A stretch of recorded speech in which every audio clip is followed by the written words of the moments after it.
Assalamualaikum warahmatullahi wabarakatuh. Bertemu lagi dengan saya Fitri Ainur Rohmah, NIM 137 dari Program Studi Agribisnis Universitas Trunojoyo Madura dalam mata kuliah Agribisnis Pangan dan Non-Pangan. Oke, jadi saya akan menjelaskan analisa usaha budidaya ikan air tawar tambak tradisional di tengah pandemi wabah COVID-19. Jadi, saya mengambil studi kasus ini di Kecamatan Glagah, Kabupaten Lamongan. Sebelumnya, jangan lupa like, komen, dan subscribe ya teman-teman. Oke, selanjutnya yaitu yang pertama, latar belakang. Jadi, perikanan di Indonesia memiliki potensi yang sangat tinggi, salah satunya budidaya ikan tawar di Kecamatan Glagah, Kabupaten Lamongan. Ikan merupakan sumber pangan yang berprotein dan bergizi bagi kesehatan, sehingga terdapat peluang besar bagi upaya peningkatan konsumsi ikan di masa yang akan datang. Dengan demikian, akan berpengaruh terhadap permintaan yang berakibat mendorong berkembangnya kegiatan usaha tani. Untuk bagian tubuh dari ikan tawar, itu tidak dapat digunakan semuanya. Akan tetapi, seperti bagian tulang dan sisik, tidak dapat dimakan, tetapi bisa dimanfaatkan sebagai produk non-pangan. Salah satunya yaitu dapat diolah menjadi tepung tulang, yang akan dimanfaatkan dalam proses pembuatan pakan ternak karena memiliki kalsium. Namun, pada tahun 2020 ini, produktivitas dan harga ikan tawar mengalami penurunan diakibatkan pandemi wabah virus corona yang memaksa petani ikan harus pasrah dan bersabar. Selanjutnya yaitu data permintaan. Jadi, permintaan merupakan bagian terpenting dari suatu produksi. Data di samping adalah data permintaan ikan tawar dari dalam negeri untuk wilayah Kabupaten Lamongan pada tahun 2020. Didasari atas kesepakatan bersama antara kedua belah pihak, yaitu pihak petani dan konsumen lokal mengenai jumlah dan harganya. Kondisi musim, kualitas, dan ketersediaan produk yang bisa terpenuhi membuat Kecamatan Glagah mampu bersaing dengan wilayah-wilayah lainnya yang membuat produktivitas ikan tawar menjadi stabil secara terus-menerus. Kemudian data produksi.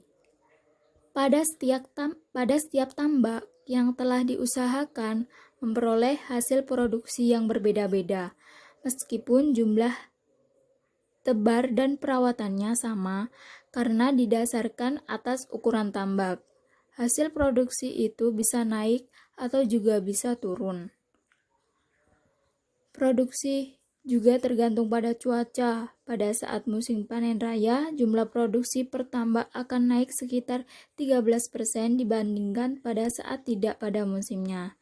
Tabel di atas adalah tabel produksi petani tambak Kecamatan Glagah pada tahun 2020.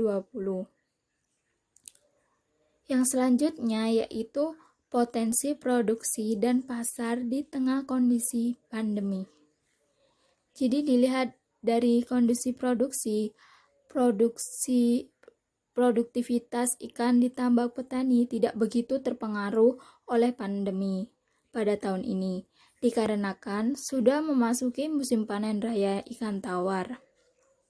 Hanya saja, harga jual di pasar ikan tawar dan hasil ikan lainnya menurun di tengah kondisi pandemi ini, dikarenakan akses ke gudang pasar lokal dibatasi oleh pemerintah dan pasar luar ditutup sementara oleh pemerintah. Kemudian kebijakan pemerintah sebagai solusi. Jadi, wabah COVID-19 yang sedang menjadi pandemi di seluruh dunia mendorong sektor kelautan dan perikanan di Indonesia untuk segera menyiapkan langkah antisipasi dalam kondisi sekarang, di mana dunia sedang dilanda pandemi COVID-19. Penurunan ekspor memang mulai terlihat karena konsumsi ikan di sejumlah negara tujuan ekspor mulai mengalami penurunan. Pemerintah menyiapkan skenario untuk menyelamatkan industri perikanan budidaya, salah satunya dengan membeli hasil produksi perikanan budidaya. Kemudian pelaksanaan strategi di lapangan adalah dengan melaksanakan kerjasama antara instansi untuk menciptakan sinergi yang akan berdampak langsung kepada masyarakat. Contohnya adalah penyaluran bahan baku ikan tawar segar dan olahan melalui pangan non-tunai, yang sebagian dari dana tersebut bisa untuk membeli ikan segar. Ikan dengan kandungan gizinya yang tinggi merupakan asupan yang pas untuk membantu tubuh agar tetap sehat guna menangkal serangan virus corona. Dengan mengonsumsi ikan, kita juga akan membantu nelayan, pembudidaya, pengolah, dan pemasar ikan untuk tetap memperoleh penghasilan di tengah situasi yang sulit ini. Kemudian melaksanakan optimalisasi sistem resi gudang atau SRG ikan atau selama ini dikenal di masyarakat dengan sistem tunda jual. Produk yang dihasilkan nelayan dan pembudidaya ikan bisa menitipkannya di gudang beku yang sudah ditunjuk dan dapat menjualnya kembali saat harga sudah membaik.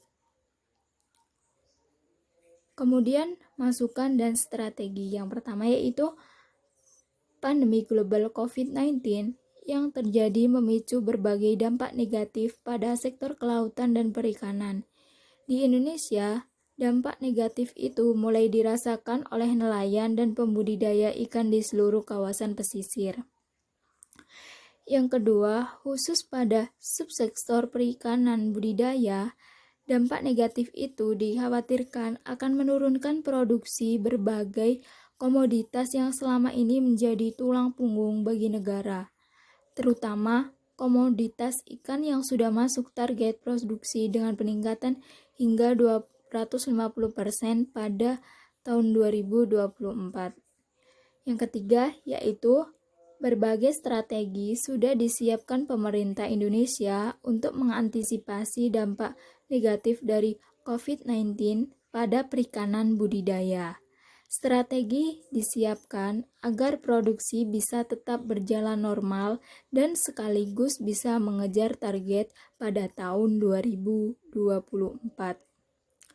Dan yang keempat yaitu selain perikanan budidaya, strategi serupa juga sudah disiapkan oleh pemerintah untuk sektor kelautan dan perikanan secara umum. Di antara strategi itu adalah pemerintah membeli semua produk dari nelayan dan pembudidaya ikan, serta penyaluran bahan baku ikan segar dan olahan melalui bahan pangan non-tunai. Kemudian kesimpulan dan saran. Jadi, selama masa pandemi global yang berlangsung sekarang, faktor yang mempengaruhi jumlah permintaan dari dalam negeri itu adalah harga dan pasar. Jika harga naik, maka permintaan akan berkurang. Dan sebaliknya, seperti halnya hukum permintaan. Namun berbeda dengan permintaan. Sedangkan pasar jika arus penjualan lancar, maka permintaan akan stabil, dan jika arus penjualan pasar dalam masalah, maka penjualan tidak stabil. Sedangkan untuk luar negeri, faktor yang mempengaruhinya adalah kualitas dan kontinuitas ketersediaan komoditi secara terus-menerus. Berapapun jumlah dan harga yang ditawarkan oleh sekelompok pembudidaya tidak menjadi persoalan bagi konsumen luar negeri asal kualitasnya baik. Hanya saja di saat wabah pandemi seperti ini, akses pasar luar negeri mengalami penutupan untuk sementara. Hal ini yang semula memotivasi kelompok pembudidaya untuk meningkatkan produksi menjadi mimpi buruk. sembari menunggu dan berharap pemerintah memberi tindakan dan solusi yang baik. Thank you. Oke, terima kasih teman-teman. Mungkin cukup ini yang bisa saya sampaikan. Apabila ada salah-salah kata atau kekurangan, mohon maaf ya teman-teman. Jangan lupa like, komen, dan subscribe. Wassalamualaikum warahmatullahi wabarakatuh.